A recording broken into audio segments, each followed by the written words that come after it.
नमस्कार, आपको आप सभी का बहुत बहुत स्वागत। मैं हूं आपके साथ पारुल। मध्य प्रदेश में अब 5वीं और 8वीं के विद्यार्थियों को 10वीं और 12वीं के बोर्ड पैटर्न की तरह परीक्षा देना होगी और इस परीक्षा को पास भी करना होगा। एक दो विषय में फेल होने पर पूरक परीक्षा का मौका भी मिलेगा, लेकिन अगली कक्षा में प्रवेश तभी मिलेगा जब कम से कम 33% अंकों के साथ परीक्षा पास कर ली गई हो। परीक्षा की ये प्रणाली पहले भी थी, पर बीच में शिक्षा का अधिकार अधिनियम लागू किए जाने के कारण पहली कक्षा से 8वीं कक्षा तक के बच्चों को अगली कक्षा में प्रमोशन दे दिया जाता था, भले ही वो निर्धारित अंक लाने में समर्थ ना हो। इससे छात्रों का स्तर बिगड़ रहा था। बड़ी कक्षाओं में पहुंचने पर छात्रों के फेल होने की दर अधिक थी। इस तरह के छात्र गणित, विज्ञान जैसे विषयों में फेल हो जाया करते थे। अन्य विषयों में भी उनका स्तर ठीक ठाक नहीं रहता था। इतना ही नहीं, इन छात्रों को पढ़ाने वाले शिक्षक भी कई बार लापरवाही करते थे। इसका असर शिक्षा की गुणवत्ता पर पड़ रहा था। इसलिए सरकार ने फिर से मूल्यांकन प्रणाली लागू कर दी है, यानी अब अगली कक्षा में पहुंचने के लिए परीक्षा पास करना ही होगा। क्या सरकार के इस कदम से शिक्षा की गुणवत्ता में सुधार आएगा? आज इसी मुद्दे पर हम चर्चा करते हैं। पहले एक रिपोर्ट है, वो आपको दिखा देते हैं।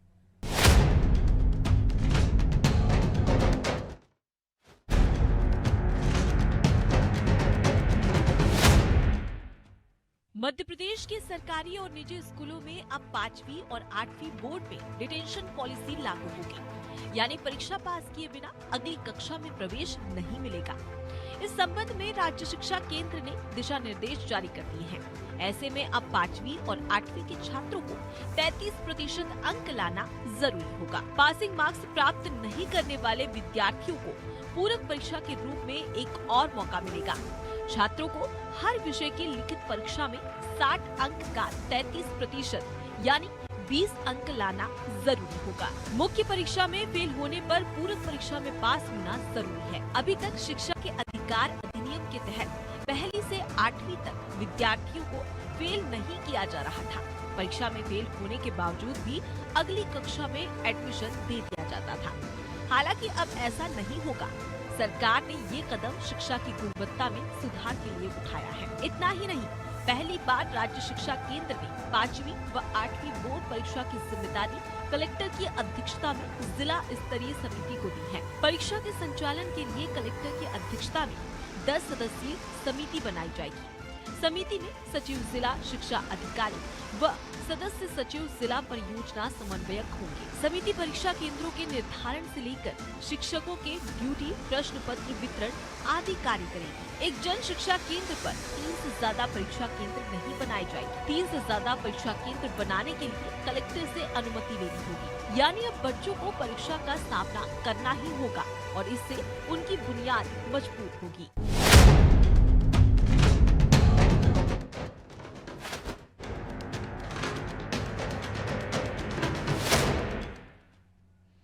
देखिए, कई बार ये होता है कि पहले जब शिक्षक अधिकार अधिनियम के तहत जब बच्चे पास कर दिए जा रहे थे, यानी उनको 33% मार्क्स, जो बाउंड्रीज जिसे हम कहते हैं, वहां तक भी बच्चे नहीं पहुंच जा रहे थे, फेल हो रहे थे, उसके बावजूद भी उन्हें दूसरी क्लास में प्रमोट कर दिया जा रहा था। अब हो क्या रहा था कि अगर बच्चा पहली कक्षा में है और पहली कक्षा का ही उसने सही तरीके से नहीं पढ़ा है, तो आप सोचकर देखिए कि दूसरी कक्षा में वो जाकर क्या उस चीज को कवर कर पाएगा, क्योंकि साल दर साल क्लासेस बढ़ती है और कोर्स भी बढ़ता चला जाता है। जो चीज आपने कम पढ़ी होगी, संक्षेप में पढ़ी होगी, उसको अगली कक्षा में विस्तार से पढ़ाया जाता है और भी टॉपिक बढ़ जाते हैं। तो जब बुनियाद मजबूत नहीं होगी तो बच्चे का आगे का भविष्य कैसे मजबूत होगा, ये भी सोचने वाला विषय है। और इसी को देखते हुए शिक्षा का स्तर, शिक्षा की गुणवत्ता और बच्चा ठीक तरीके से स्टेप बाय स्टेप, यानी कक्षा दर कक्षा पढ़ सके, मजबूत हो सके, इसलिए भी एक कदम उठाया गया है। और इसी को लेकर हम चर्चा करने की कोशिश करते हैं। हमारे साथ जो मेहमान जुड़े हुए हैं उनसे आपका परिचय करा देती हूँ, उनसे और भी समझने की कोशिश करते हैं। कोकिला राय जी हमारे साथ जुड़े हुए, मनोचिकित्सक है, बहुत स्वागत मैडम। रमेश शर्मा जी वरिष्ठ पत्रकार हैं, हमारे साथ जुड़े हुए, सर बहुत बहुत स्वागत आपका। और डॉक्टर जवाहर सूरी शेट्टी, शिक्षाविद हैं, आपका भी स्वागत करती हूँ सर। सबसे पहले रमेश सर, आपसे समझना चाहूंगी ये निर्णय या ये कदम आप कैसे देख रहे हैं? जैसे ये मान के चला जा रहा है कि इससे शिक्षा का स्तर सुधरेगा, बच्चों की पढ़ाई का लेवल बढ़ेगा और आने वाली बड़ी कक्षाओं के लिए वो अपनी तैयारी शुरुआत से ही कर पाएंगे। रमेश सर, रमेश सर आवाज मिल रही है आपको? जी। एक जो निर्णय होते हैं या प्रावधान होता है वो समय के साथ थोड़ा पुराना हो जाता है और उसमें कई प्रकार की विसंगति होती है, इसलिए समय समय पर नए नियम बनाए जाते हैं। ये जो नियम अभी बनाया गया है बच्चों को और अवसर देने का ताकि वो अच्छा निकल सके, तो स्वाभाविक रूप से आज के समय पर जितना महत्वपूर्ण डिग्री का है उससे ज्यादा महत्वपूर्ण ये है कि बच्चा जो पढ़ रहा है उसमें कितना कुशल और योग्य बनता है, अपने व्यक्तित्व का कैसे विकास करता है। तो मोटे तौर पर ये जो परिवर्तन संशोधन हुए हैं, इससे कहीं ना कहीं बच्चों के बौद्धिक विकास पर और उनकी जो स्ट्रांगनेस है, मेंटली स्ट्रांगनेस है, इसमें थोड़ा फर्क तो पड़ेगा ही, ताकि आने वाले समय की जरूरतें और चुनौतियों को वो पूरा कर सके। जी बिल्कुल। हमारे साथ कोकिला राय जी जुड़े हुए हैं और शेट्टी साहब भी जुड़े हुए हैं। शेट्टी साहब, आप इसको कैसे देखते हैं, इस निर्णय को? क्या वाकई इससे बच्चों के शिक्षा का स्तर सुधरेगा, गुणवत्ता होगी? और चूंकि शिक्षक भी कई बार ये बताया गया कि लापरवाही बरतते थे कि हाँ प्रमोट तो हो ही जाएंगे अगर फेल भी हो जाते हैं, तो इस निर्णय को कैसे देख रहे हैं आप शेट्टी साहब? बिल्कुल सराहनीय निर्णय है, इसमें कोई दो राय नहीं है। जो शिक्षा का अधिकार कानून में 8वीं तक का कंपलसरी पास जो था, वो बच्चों के तनाव को कम करने के हिसाब से बनाया गया था, लेकिन वो असर के रिपोर्ट में आप देख रहे हैं कि 5वीं के बच्चे दूसरी क्लास की गणित नहीं कर पा रहे हैं। इस तरह की विसंगतियां आ ही इसलिए रही, कोई रोक ही नहीं है इसमें। और ये सही है कि शिक्षक भी लापरवाह हो गया कि मैं सिखाऊं ना सिखाऊं वो तो पास हो जाएगा, हाँ, तो कोई फर्क ही नहीं है बच्चे में, इसलिए वो किया गया। लेकिन इस तरह के चेक पॉइंट जब तक नहीं होंगे 5वीं और 8वीं में, तब तक के मुश्किल होता है बच्चे को आगे ले जाना, और मुझे लगता है ये बिल्कुल सही है। कोकिला जी, तनाव की बात भी अभी जवाहर साहब ने की कि इस निर्णय को पहले इसलिए भी लिया गया था क्योंकि बच्चों को कम उम्र में ही काफ़ी तनाव हो रहा था, लेकिन अब हम पेरेंट्स की और टीचर्स की भी लापरवाही इसमें नोटिस कर रहे थे कि वो ज़्यादा प्रेशर बच्चे पर नहीं डाल रहे थे, पढ़ाई का दबाव नहीं, या फिर बच्चे ही खुद अपने जवाब में कह देते थे कि बहुत ज़्यादा टेंशन वाली बात नहीं, हम तो पास ही हो जाएंगे। लेकिन अब चूंकि इसे डिटेंशन में करके अब एजुकेशन में सुधार की बात कही जा रही है, अभी जिस हम जनरेशन में हैं, जिस तरह की घटनाएं हम नोटिस कर रहे हैं, क्या आपको लगता है कि 8वीं क्लास तक के बच्चे में तनाव है? क्योंकि घटनाएं 8वीं क्लास के बच्चों के साथ भी हुई थी, उन्होंने भी आत्मघाती कदम उठाए थे। कोकिला जी, आवाज मिल रही है आपको? कोकिला राय जी का शायद फोन डिस्कनेक्ट हुआ है, हम वापस उनके पास जाएंगे। यही सवाल रमेश जी मैं आपसे समझना चाह रही हूँ, आप क्या मानते हैं कि तनाव की वजह से अगर पहले ये निर्णय लिया गया था, अब इसे बदला गया है, तो क्या तनाव नहीं होगा? मोटे तौर पर तनाव अपनी जगह है, लेकिन इस निर्णय से कुछ बच्चों में तनाव कम होगा। कई बार वाकई 8वीं तक के बच्चे, 7वीं तक के बच्चे, यद्यपि ये घटनाएं कम हुई हैं, लेकिन 8वीं 7वीं के बच्चों की भी हमने समाचार पत्रों में समाचार पढ़ा है कि उन्होंने रिजल्ट के कारण सुसाइड भी कर लिया है, घर से कहीं इधर उधर चले गए, परिवारों में कितनी प्रकार की टेंशन होती है। तो इस निर्णय से कहीं ना कहीं ये अवसर मिला है बच्चों को कि यदि अभी सफलता नहीं मिली तो हम इसको और मजबूत करके और अच्छे से सफल होंगे। देखिए, मोटे तौर पर ये माना जाता है कि समस्या आगे चलती है, समाधान उसके पीछे चलता है। समस्या देख करके समाधान खोजे जाते हैं। तो जो बच्चों में तनाव आ रहा था, फेल बराबर हो रहे थे कई प्रकार के, और फ्रस्ट्रेशन भी बच्चों में आ रहा था।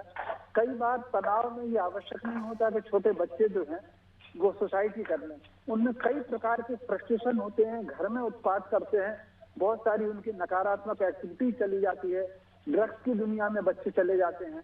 तो ये जो फ्रस्ट्रेशन आता है कहीं ना कहीं, उस फ्रस्ट्रेशन चूंकि समस्या आगे है, वो समाधान पीछे है, तो उस फ्रस्ट्रेशन को रोकने के लिए ये निर्णय हुआ है। और मैं समझता हूँ अभी हमको इस निर्णय का स्वागत करना चाहिए। और जो बच्चे इस धारा में आ रहे हैं आसपास, कहीं ना कहीं समाज को, परिवार को और विद्यालयों में शिक्षकों को भी एक मनोवैज्ञानिक तरीके से भी इन बच्चों को टैकल करना चाहिए कि इनकी पास होना और पढ़ने की शैली क्या हो और जरूरी क्या हो, तो किस चीज को बच्चे प्राथमिकता दें।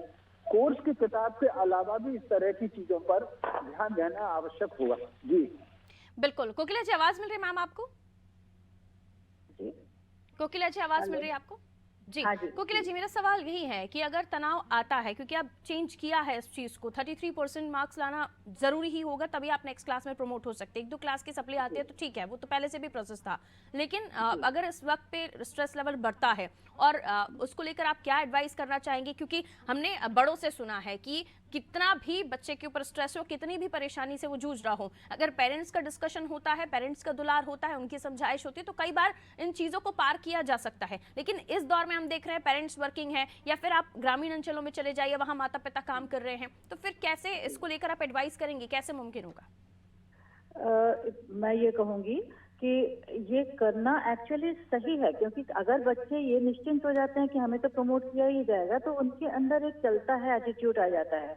कम से कम एक ये कि हाँ उनको पढ़ना है, ये मोटिवेशन है। हम लोग फेल और पास की संज्ञा देकर शायद बच्चों को ज्यादा डरा देते हैं, हम ये कहें कि उनको सेकंड अपॉर्चुनिटी मिल रही है या और एक मौका मिल रहा है, तो शायद बच्चों में मोटिवेशन आएगा। जहां तक माता पिता का सवाल है, जितना भी वो कामकाजी हो या मतलब नहीं पढ़े लिखे हों या नहीं ध्यान दे पाते हों, लेकिन अगर वो ये असफलता को असफलता की तरह का न देखकर ये देखा जाए कि हाँ उनको एक और चांस मिलेगा, तो शायद वो और आगे बढ़ने का प्रयास वो करेंगे। ये माइंडसेट है कि हम फेल हो गए तो स्ट्रेस ज्यादा हो गया, या पास होना ही है तो पास। अगर हमें चांस मिल रहा है तो शायद हम आगे बढ़ने की कोशिश करेंगे। तो ये कदम सराहनीय है, लेकिन इसके लिए मोटिवेशन बहुत इम्पोर्टेंट है, मम्मी पापा की तरफ से भी, स्कूल की तरफ से भी और समाज की तरफ से भी। अगर बच्चे प्रोत्साहित रहें तो जरूर वो अपनी असफलता का शिकार ना होकर सुसाइड की तरफ नहीं जाकर डिप्रेशन की तरफ नहीं जी वो करते हैं और आगे बढ़ने की कोशिश करते हैं। बिल्कुल। शेट्टी साहब, एक सवाल ये भी निकल कर सामने आता है कि कई सारे ऐसे मामले सामने आए जब हमने देखा कि टीचर्स को जीके का नॉलेज नहीं है, टीचर्स वो पढ़ा नहीं पा रहे हैं जो बच्चे को पढ़ना है। ऐसी स्थिति में कई बार बच्चा कमज़ोर भी होता है या कई बार बच्चा पढ़ना भी चाहता है और वो शायद उसके पास और कोई साधन नहीं है स्कूल में पढ़ने के अलावा, या ट्यूशन्स नहीं जा पा रहा है, तो वहाँ उस बच्चे को पढ़ाने के लिए भी प्रॉपर व्यवस्था नहीं है। ये डिटेंशन चीज़ आपने कर दी, ठीक है, लेकिन क्या व्यवस्थाएं स्कूलों में पर्याप्त मिल रही हैं? हम सरकारी स्कूलों की बात करें। हाँ, इसमें व्यवस्था की जहाँ आप बात करते हैं, स्पेशली ग्रामीण अंचलों में जी जी सरकार की इस पॉलिसी के अलावा एक पॉलिसी और जरूरी है, वो है ट्रांसफर पॉलिसी। क्योंकि हर आदमी चाहता है कि मैं शहर में रहूं, मैं अपने परिवार के साथ रहूं, तो क्या है, ग्रामीण में जाने के लिए टीचर तैयार नहीं होता, इसलिए ग्रामीण स्कूलों में कुछ विषयों के टीचर कम होते हैं, जबकि शहर में डबल होते हैं, ट्रिपल होते हैं। तो ट्रांसफर पॉलिसी में ये एक बार देखना पड़ेगा कि हर जगह व्यवस्था हो, ये अनिवार्यता तैयारी होनी चाहिए। एक दूसरा ये कि जैसे टीचरों की तैयारी है, तो ये कुछ बोर्ड ने इस तरह से किया है कि जैसे 5वीं पढ़ा रहा हूं मैं, तो 5वीं का हर वर्ष हम टीचर का एक परीक्षा ले लेते हैं उसके सिलेबस के हिसाब से, तो आकलन हो जाता है कि इसकी कमजोरी कहाँ पे है और उस हिसाब से ट्रेनिंग होती है उस टीचर की। तो कुछ चीजें व्यवस्था में भी बदलनी होंगी, सिर्फ बच्चों के ऊपर परीक्षा थोपने से नहीं चलेगी। बिल्कुल, ये बहुत अच्छी बात कही आपने रमेश जी, क्योंकि कई सारे ऐसे मामले हमने देखे हैं जहां स्कूल में बच्चे हैं, एक ही क्लास में 5वीं तक के बच्चे भरे जा रहे हैं और वहां पर 2 ही टीचर हैं, कई बार एक टीचर महीनों से छुट्टी पर है। एक केस तो ऐसा भी सामने आया था कि एक टीचर अलग अलग स्कूलों से सैलरी ले रहे थे। तो ऐसे कई सारे मामले सामने आ रहे हैं। डिटेंशन कर देना महज बच्चों की शिक्षा में सुधार ले आएगा क्या, या और भी चीजों को दुरुस्त करना होगा? इंस्पेक्शन की आवश्यकता है जो समय समय पर होती रहनी चाहिए और उस पर किसी तरह का कोई वरद हस्त प्राप्त ना हो उन शिक्षकों को, क्योंकि बड़े लोगों से कांटेक्ट है, आराम से मामला दब जाता है। ये बिल्कुल आपने सही कही। जो सरकारी स्कूल हैं, ये शिकायतें ज्यादातर, और विशेषकर जो ग्रामीण अंचलों के स्कूल हैं, वहां से इस तरह की बहुत सारी शिकायतें आती हैं कि टीचर गांव में रहता नहीं है, कहीं दूसरी जगह रहते हैं, तो आपस में तय कर लेते हैं कि 3 दिन मैं जाऊंगा, 3 दिन वो जाऊंगा। तो ये गांव की ऐसी समस्याएं आती हैं। तो मोटे तौर पर, और यही कारण है कि प्राइवेट स्कूलों की जो बाढ़ आ रही है, महंगे स्कूलों की, वो सरकारी स्कूलों से बच्चे जो गायब हो रहे हैं, कम हो रहे हैं। ऐसे उदाहरण भी बीच में थे कि जितने बच्चे हैं उतने ही टीचर वो रिकॉर्ड पर है। तो कहीं ना कहीं इस पर, चूंकि शिक्षक जो है वो सर्वसम्मानीय होता है समाज में, तो उसको खुद को भी एक नैतिकता की बात की बहुत आवश्यक है। ये अब संस्कार शिक्षकों को, खासतौर से जो सरकारी नौकरी में अगर चले गए हैं, तो मोटे तौर पर ये आपकी अब सरकारी नौकरी होगी, तनख्वाह तो मिलेगी, तो कहीं ना कहीं ये वाकई इस तरफ एक अभियान चलाने की जरूरत है। हालांकि चेकिंग होती हैं, कई बार अखबारों में पढ़ते हैं कि फला शिक्षक सस्पेंड भी हो गए, मगर वो एक तो इस पर एक बहुत शिक्षकों को भी एक आत्मनिरीक्षण करके अपने आचरण में सुधार लाना चाहिए। जी बिल्कुल, लेकिन कई बार हमने देखा है सर कि कंप्लेंट्स आई स्कूल से कि जो प्राचार्य हैं, शिक्षक हैं, वो कई ऐसे वीडियो अलग अलग जगह के भी सामने आए जहां वो नशे में धुत थे और स्कूल पहुंच रहे थे। तो इन चीज़ों को सुधारेंगे नहीं, बच्चों पर आप बोझ डालेंगे तो बच्चा फिर स्ट्रेस में चला जाएगा। ठीक है, माता पिता अगर जागरूक हैं, वो अपने बच्चे को किसी तरह से पढ़ा पा रहे हैं, वो तो ठीक है, लेकिन हम देखते हैं, और फिर अगर ऑनलाइन स्टडीज़ की बात करें तो वो भी साधन ग्रामीण अंचलों में उनके पास नहीं होता। हर बच्चे के हाथ में मोबाइल नहीं है, वो कैसे पढ़ पाएगा फिर? निश्चित रूप से ये बात बिल्कुल सही है। ग्रामीण स्तरों में शिक्षकों की मानसिकता और शिक्षा का जो स्तर है, उसमें सुधारने की बहुत आवश्यकता है।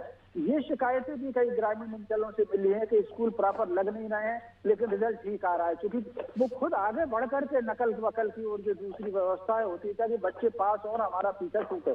तो कहीं ना कहीं इसमें शिक्षा का जो वातावरण है, शिक्षकीय वातावरण और खासतौर से शासकीय स्कूलों का, उसके भी बहुत उन्नयन की बहुत आवश्यकता है। सुरेश साहब, आप मानते हैं हाल ही में सीएम राइज स्कूल की शुरुआत हुई थी जिसमें स्कूलों को मर्ज करने की बात भी सामने आई थी, क्या ये सॉल्यूशन है उसका? क्योंकि सीएम राइज स्कूल में हमने पढ़ा कई बार, देखा भी कि वहां पर कई सारी फैसिलिटीज हैं, तो और जो बाकी जगहों के बच्चे हैं उस स्कूल में जाते हैं, सीएम राइज स्कूल बढ़ाने चाहिए, क्या आप इस पर अपनी राय रखते हैं? शेट्टी साहब। गलती नहीं है, मुझे लगता है कि व्यवस्था अच्छी होनी चाहिए, अधोसंरचना अच्छी होनी चाहिए बच्चों के लिए, लेकिन सीएम राइज स्कूल में जो टीचरों की नियुक्ति हो रही है जी, क्या वो गुणवत्ता परक है, ये सबसे इम्पोर्टेंट, क्योंकि अधोसंरचना तो हम बना लेंगे, हाँ, लेकिन टीचरों की नियुक्ति जो है वो सबसे इम्पोर्टेंट है कि बाकी जगहों में, ग्रामीण इलाकों में टीचर नहीं है तो आप सीएम राइज में टीचर कहाँ से लाएंगे? हाँ, ये मिल गया तो शायद हम बेहतर कर सकते हैं इसमें। लेकिन सर, अगर मैं कोकिला जी आपसे ये सवाल रखना चाह रही हूँ कि अगर बच्चा बहुत ही पुअर है, उसे उसकी इतनी क्षमता नहीं है कि वो पढ़ाई कर पा रहा है, कई बच्चे हमने स्टूडेंट्स को देखा है कि 10 बच्चे हैं उनमें से 9 बच्चे उस सब्जेक्ट को या उस क्वेश्चन को समझ पा रहे हैं, लेकिन एक बच्चे को 4-4 बार समझाना पड़ रहा है तब भी उसे उतना नहीं समझ में आ रहा। कई ऐसे स्टूडेंट्स होते हैं, उन्हें पेरेंट्स किस तरह से डील करेंगे? क्योंकि यही वो बच्चे होते हैं जिन पर प्रेशर ज्यादा होता है, यही वो बच्चे होते हैं जिनसे उम्मीदें ज्यादा होती है, और पेरेंट्स को भी पता चलता है कि हमारा बच्चा कमजोर है तो वो भी उम्मीदें बढ़ा लेते हैं। तो वहां आप क्या बताएंगे? जी, जैसे अभी तक बात हो रही थी कि शिक्षकों को ट्रेनिंग दी जाती है ऐसे बच्चों के लिए, या इंक्लूजन एजुकेशन का जो आजकल वो चल रहा है, उसमें हर तरह के बच्चे, इवन विकलांग बच्चे भी जुड़े होते हैं जिनको शायद अलग अलग तरकीब से पढ़ाने की जरूरत है। तो शिक्षकों की ट्रेनिंग बहुत इम्पोर्टेंट है, या व्यवस्था वैसी होनी चाहिए जहाँ हर तरह के बच्चों को एक ही क्लास में पढ़ाया जा सके। सभी बच्चे आईक्यू के हिसाब से या योग्यता के हिसाब से बराबर नहीं होते, लेकिन उनको अलग अलग, जैसे अगर किसी को रिपीटेशन की जरूरत पड़ रही है तो वो ऐसी व्यवस्था हो, ऐसा खेल खेल के माध्यम से पढ़ाया जाए कि वो बच्चे को भी कंसेप्ट समझ में आए और वो आगे बढ़ सके, या उसको पीयर ग्रुप कर दिया जाए कि दूसरे बच्चे जो ज्यादा होशियार हैं वो उन बच्चों की जिम्मेदारी लें, लेकिन व्यवस्था तो स्कूल की ही होती है ना। तो ऐसे समय में पेरेंट्स अगर वो पुअर हैं और पढ़े लिखे नहीं हैं तो शिक्षा में शायद मदद नहीं कर पाएंगे, वो स्कूल में भर्ती करके अपनी जिम्मेदारी पूरी करते हैं कि हाँ हमने अपने बच्चों को पढ़ा रहे हैं, लेकिन अब स्कूल की व्यवस्था की बात होती है कि अगर बच्चा नहीं, बिल्कुल तरह तरह अलग अलग व्यवस्थाओं से दिया जाए उसको, ये दूसरा चांस शायद बहुत अच्छा होगा। एक दिन हो पा रहा है, हो रहा है, लगातार बने रहने की, लगातार पढ़ाई की उनको जरूरत होनी चाहिए, और ऐसी व्यवस्था जो हो। बिल्कुल, मोटिवेशन की भी आवश्यकता है, जब घर से ही मोटिवेशन मिलेगा तो कमजोर बच्चा भी बहुत कुछ कर सकता है। स्कूल से, समाज से, सभी जगह से मोटिवेशन बहुत जरूरी है ऐसे बच्चों को। बिल्कुल बिल्कुल। रमेश सर, हमने पहले दौर में ये भी देखा है कि बच्चे स्कूल ही नहीं जाते थे, बच्चे काम पर चले जाते थे, श्रम कर रहे होते थे, मिड डे मील जैसी योजनाएं, बच्चों की संख्या बढ़ी, लेकिन कई बच्चे अभी भी स्कूल नहीं जाते हैं क्योंकि उनका पढ़ाई में इंटरेस्ट नहीं होता है, माता पिता बहुत फोर्स नहीं करते, कई बार बड़े बच्चे छोटे बच्चों को घर पर संभाल रहे होते हैं, फिर बाद में एग्जाम टाइम में पहुंच जाते हैं। सरकारी स्कूलों में अटेंडेंस भी बहुत ज़्यादा मैंडेटरी नहीं होती है, कई बार सरकारी स्कूल में बहुत ज़्यादा कोई देखने वाला नहीं होता, तो शायद बच्चे अपनी अटेंडेंस लगवा के वहाँ से चले भी जाते हैं, क्योंकि एक टीचर होता है, दिन भर में कितने घंटे वो एक क्लास में बैठकर देखेगा, या 2 टीचर्स होते हैं। तो यहाँ आपको लगता है कि एक तो जो ट्रांसफर की बात आ रही थी, वो ट्रांसफर पोस्टिंग मैंडेटरी हो जाना चाहिए कि आप एक रूटीन कर दें कि सभी को उस एरिया में जाना पड़ेगा, और दूसरा ये जो मैं बात कर रही थी कि अटेंडेंस पर भी ध्यान देना कि बच्चा स्कूल में पहुंचे तब ना टीचर पढ़ाएगा। रमेश देखिए, मोटे तौर पर बच्चे, अब वो जमाना चला गया कि बच्चों को खेती के भी काम करना था, मजदूरी का भी काम करना था, फुटपाथ से सामान भी बेचना था, वो जमाना चला गया, छोटे बच्चों को संभालना था। अब गांव में भी आप देखें कि 1-1, 2-2 बच्चे बच गए, अब ये समस्या नहीं बची है, और मशीनें, अब ट्रैक्टर वैक्टर ऐसे आ गए, खेती के काम में भी बच्चे अब नहीं लगते, बिल्कुल वो जमाना चला गया। लेकिन स्कूल का वातावरण ऐसा होता है, बच्चा 2 दिन आया और कोई पढ़ाई नहीं हुई, टीचर नहीं आया और खेल खाल के लौट गया, तो वो फिर बच्चा स्कूल नहीं जाता। तो मोटे तौर पर स्कूल में जो आजकल जो गैरहाजिरी हो रही है वो स्कूल के वातावरण और शिक्षकों की भूमिका के कारण हो रही है। क्योंकि भगवान की कृपा से मैं गांव से जुड़ा हुआ हूँ, गांव के स्कूलों से मेरा रिश्ता भी है। तो वो जो माहौल खराब है, स्कूलों का जो माहौल खराब है, पढ़ाई का माहौल खराब है। मान लीजिए अगर 2 टीचर गाइड हैं और क्लास 5वीं तक 2 ही टीचर है, तो वो सारी क्लास को एक साथ बैठा लेते हैं। तो कुल मिलाकर के पढ़ाई का माहौल स्कूल में नहीं बचा। इसके कारण बच्चे आजकल अब स्कूल से नहीं जा रहे हैं। तो उसके लिए बहुत आवश्यक है कि स्कूल का माहौल बदले, तो बच्चे तो जाएंगे। जी, दिल्ली मॉडल के स्कूलों को रमेश सर आप कैसे आकलन करते हैं? क्या वो उसकी आवश्यकता है एमपी में? देखिए, निश्चित रूप से उसकी आवश्यकता तो बहुत होगी। जैसा अभी उन्होंने कहा कि अधोसंरचना का तो विकास हो जाएगा, स्कूल भी खुल जाएंगे, पोस्टिंग भी हो जाएगी। लेकिन वो जो मानस, शिक्षक का मानस है, जो अपना दायित्व समझे, वो नौकरी ना समझे। आजकल चूंकि नौकरी, टीचर की भी नौकरी मिल गई तो वो अपने ठाट के साथ करते हैं। ऐसे उदाहरण भी है कि किसी को संविदा नियुक्ति 15,000 में मिल गई तो वो 10,000 में किसी असिस्टेंट को कर देता है। ये उदाहरण भी सामने आए हैं। तो कहीं ना कहीं शिक्षकों का मानस बदलेगा तभी अधोसंरचना का विकास, या सारे के सारे निर्णय सब सार्थक हो पाएंगे। जी बिल्कुल।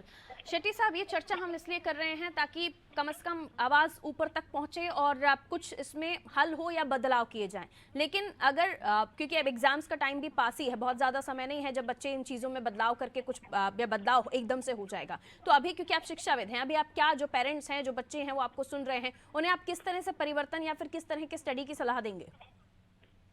हाँ, 2-3 चीजें हैं। पहला ये कि परीक्षा पर है, लेकिन तनाव इस वजह से भी होता है कि मैं दूर एक स्कूल में जाके परीक्षा देता हूँ। तो बेहतर है कि 5वीं और 8वीं की बोर्ड परीक्षाएं जो हैं वो अपने ही स्कूल में अगर की जाए, भले ही परीक्षा पेपर बाहर से आए। हाँ, तो ये बच्चों के लिए थोड़ा आरामदायक होगा। दूसरा कि जो परीक्षा का टाइम है आपका 9 बजे से 12 है मान लीजिए, उस वक्त 15 दिन पहले आप अगर उसी टाइम पढ़ना शुरू कर देंगे तो दिमाग को आदत हो जाती है उस वक्त बेहतर करने की। बिल्कुल, ये बहुत अच्छी बात की आपने। बहुत बहुत शुक्रिया आप तीनों का हमारे साथ जुड़ने के लिए। कोकिला जी बहुत शुक्रिया, शेट्टी साहब आपका भी शुक्रिया, रमेश सर शुक्रिया, आप जुड़े, हमें, हमारे दर्शकों को बहुत अच्छी बातें बताई।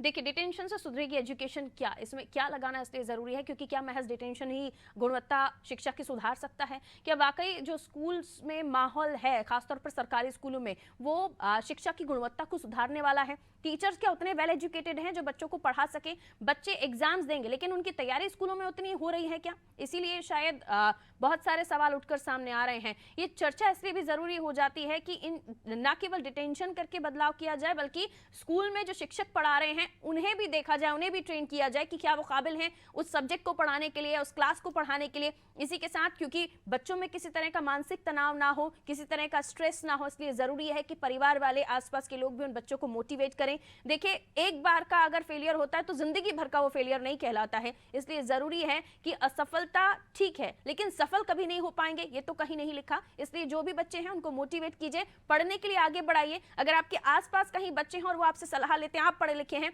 तो ये समाज के प्रति आपका कर्तव्य है कि आप उन्हें अगर कुछ भी जानकारी दे सकें, आप कुछ भी पढ़ा सकें तो बहुत बेहतर होगा। ये ना केवल हमारे देश का विकास करेगा बल्कि उनके बच्चों को और भी ज्यादा आगे बढ़ने के लिए प्रेरित करेगा। रखिए अपना ख्याल, दीजिए मुझे इजाजत, नमस्कार।